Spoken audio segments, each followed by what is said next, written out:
Hey everybody, welcome to Introduction to Psychopharmacology. I'm Audrey Robinson. There's my alphabet soup. I'll tell you a little bit more about me on the next slide. Alright, let me tell you a little bit about me. I'll start from the present and kind of work backwards. I say I'm the other Dr. Robinson because if you've had any classes with Dr. Chester Robinson, he's the original Dr. Robinson from Commerce. We like to joke that he's my uncle. We're not actually related though. So I am an LPC-S, registered play therapist, certified child-centered play therapist, which is a specific kind of child-centered play, the kind of play therapy I do, which is also taught at the university. And I'm also a CSC, which is a certified school counselor. So I'm currently a full-time play therapist for Mesquite ISD's Family Support Center, which means that kids across the district who have things going on with them outside of the scope of what a school counselor can do are referred to come see me. I also am an adjunct professor, obviously. I'm teaching this class in 510 this semester for Commerce, and I have been teaching there since 2015 when I graduated with my Ph.D. from Commerce. I also got my master's there, so if you guys ever need support as you're going through the program or have questions, I might be able to help. Feel free to reach out and email me. So before I was a play therapist, full-time I was a school counselor for Mesquite ISD for 7 years. And then before that, I was an elementary teacher for Mesquite ISD because you have to have at least 2 years teaching before you can be a certified school counselor. And before that, while I was going through college the first time, I was a certified and registered pharmacy technician. I started in pharmacy when I was 16. It was my first real job that wasn't babysitting. I knew it was something I wanted to do because my mom worked in pharmacy for close to 30 years before she retired from Kroger about 3 years ago. She was a certified pharmacy technician. I knew myself. I knew that I was clumsy and kind of had a hard time remembering things, so I thought that food service would not be the area for me. Those people work extremely hard. So I started out as a clerk for a small pharmacy, and funny story, shortly after I started working there, the pharmacy closed down. So then I went to work for Super One Foods, which was a grocery store working in their pharmacy, and then they closed down. And then I went to work for Rainbow Foods, which actually took over Super One in the grocery store pharmacy, and then they closed altogether. And so then I went to Kroger, and luckily they didn't close, and that's where I worked for many years. Worked all around the Metroplex at different Krogers, filling in for people on vacations. And in fact, while I was doing that, I liked pharmacy so much, was fascinated by the chemistry and the medication and how the drugs interacted, that I almost decided to change and go into pharmacy school. But I am glad I didn't. My original degree in my undergrad is in psychology and education with a minor in Spanish.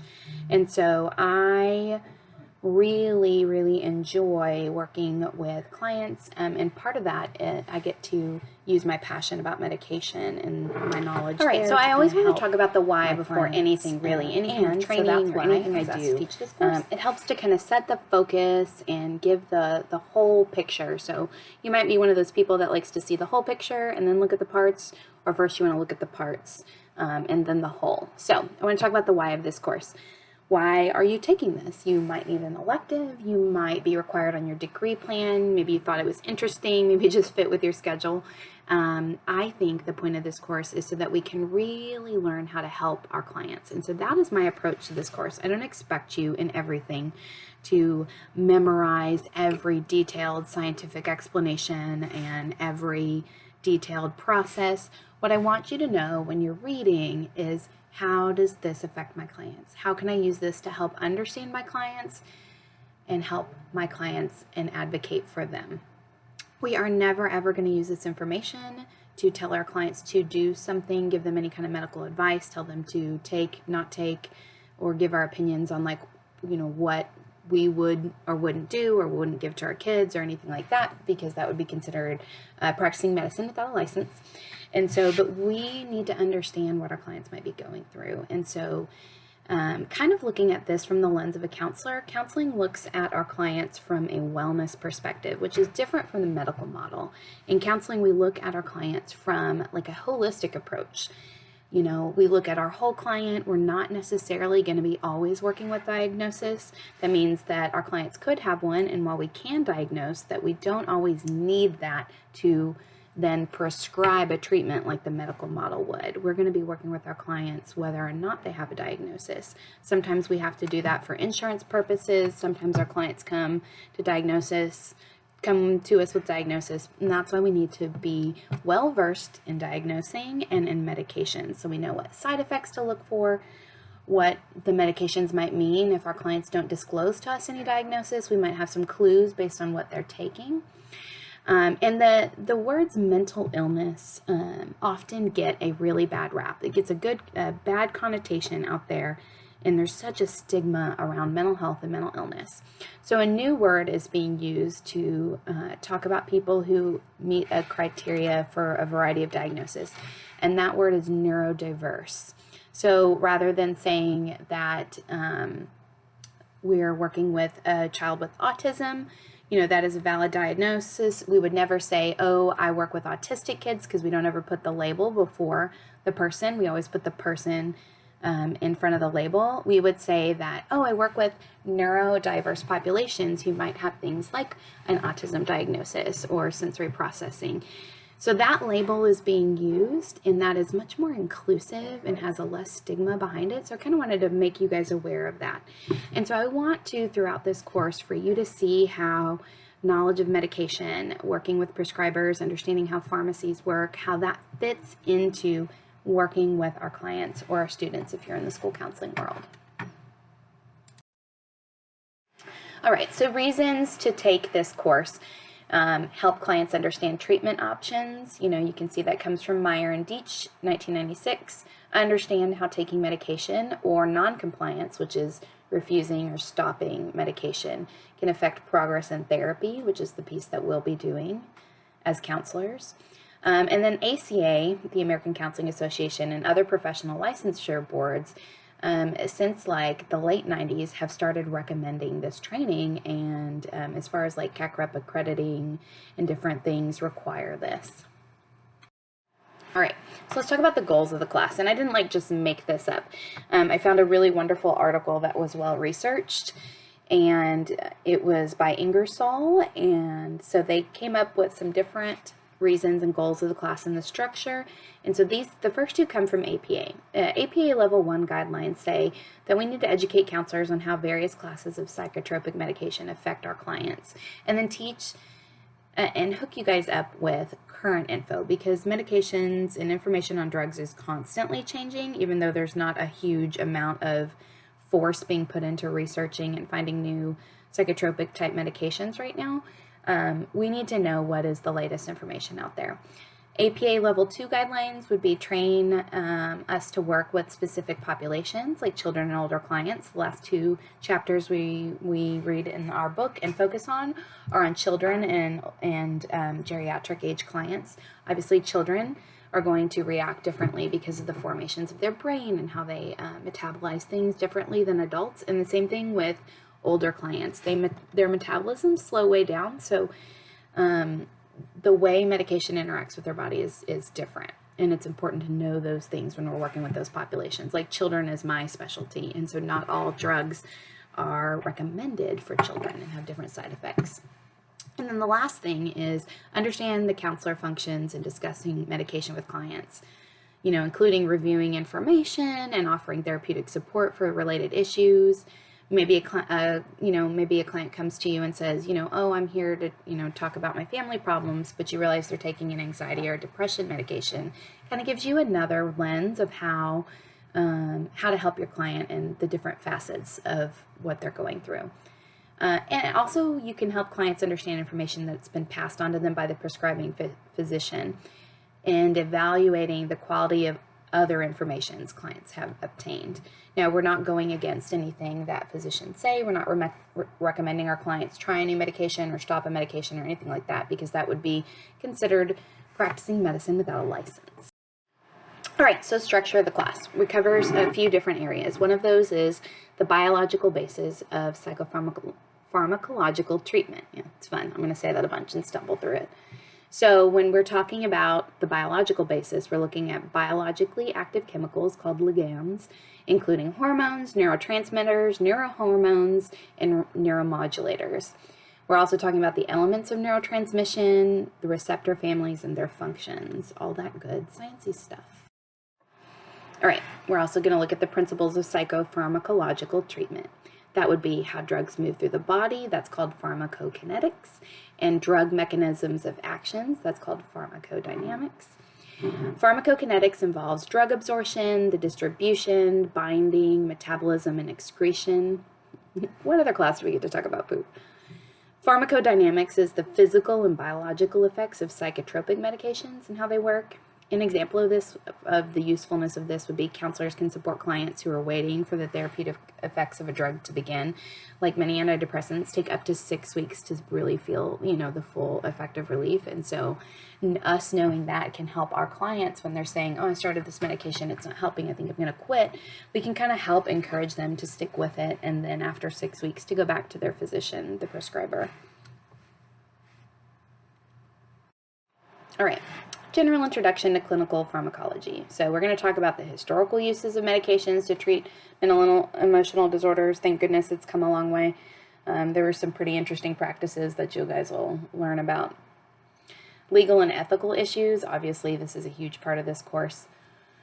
Important issues in psychiatrist-counselor collaboration, and I'm going to even add in like psychiatrist-counselor, so psychiatrist or a prescriber, counselor, and even pharmacy collaboration. Impact of cultural variables, how psychosocial factors interact with biological drug treatment, understanding empirical support for combined approaches. So, one of the principles is going to be, how drugs affect different sexes, ages, races, ethnicities differently, and based on that. And there has been, if you've been paying attention to the news lately, there was a recent story about an African-American MD who was in the hospital for COVID and was advocating for her treatment, and she ended up dying. And so we're going to look at the disparities between standards of care for different races, ethnicities, ages, and sexes. Okay, so modules specific to the class. So this is what was recommended in that Ingersoll on page 63. So they say to be sure to at least include antidepressants, antipsychotics, anti-anxiety medications, which would be no, I'm not going to try.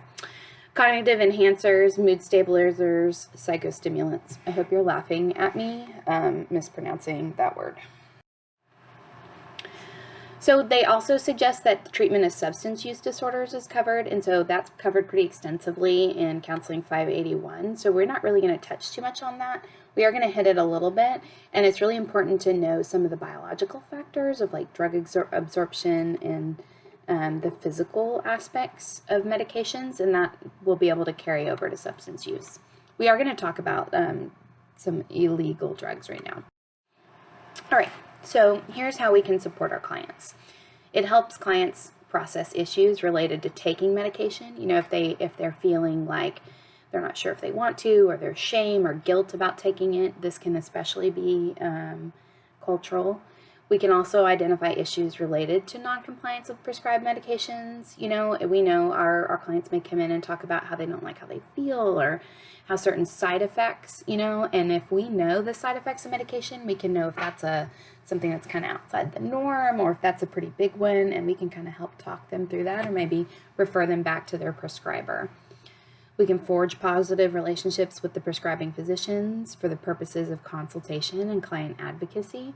We are never ever telling clients that they need to stop taking a medicine, or that they need to start taking a medicine, or that they are taking too many medicines, or that we wouldn't take that, or that we wouldn't give that to our kids, or anything like that. We're not providing any opinions. We are helping our clients to get the best care and to be resilient.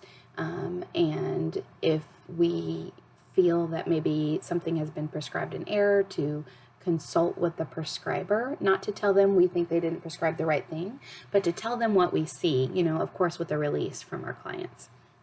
We can also help clients, find Other useful resources like support groups, maybe support groups for ADHD or anxiety or anything like that, or medications. All right, so this is really important. It's not collaborating with prescribing physicians regarding what medications.